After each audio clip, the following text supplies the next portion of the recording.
Assalamualaikum warahmatullahi wabarakatuh. Saya sangat senang sekali bertemu lagi dengan pemirsa yang budiman.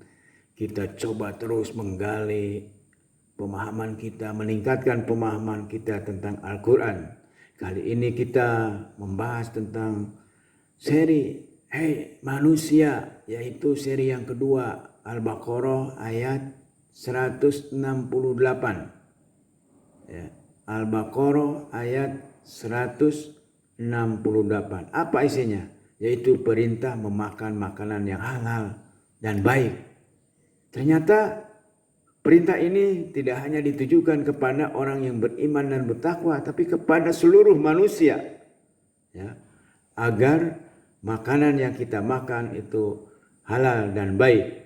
Halal itu bisa dari segi zatnya, seperti babi itu diharamkan oleh Allah Subhanahu wa taala, bisa juga dari cara mendapatkannya. Apakah caranya yang sesuai dengan ajaran Islam atau ketentuan yang ditentukan oleh Allah Subhanahu wa taala atau tidak? Kemudian janganlah kamu mengikuti langkah-langkah setan, ya. Dan setan itu adalah musuh yang nyata bagimu. Kita ingat, pemirsa, bagaimana proses Adam, ya, nabi yang pertama itu, kemudian protes dari iblis, dan iblis adalah salah satu suku di dalam jin, ya, yang pekerjaannya dinamakan dengan setan. Setan itu adalah pekerjaannya yang selalu menggoda manusia untuk melakukan hal-hal yang tidak diridhoi oleh Allah Subhanahu wa taala. Jadi balas dendam iblis itu, ya. Senantiasa menggoda manusia untuk melakukan hal yang tidak baik.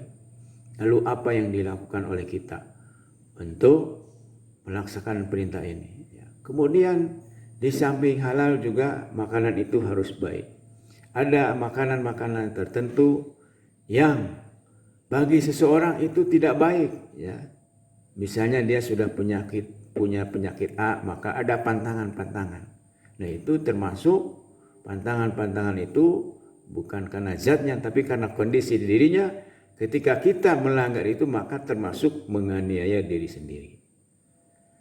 Di antaranya misalnya rokok. Nah, pada satu titik tertentu bahwa dia dilarang merokok. Ketika dia merokok, maka itu sudah menzolimi diri sendiri, dan memang berat, ya.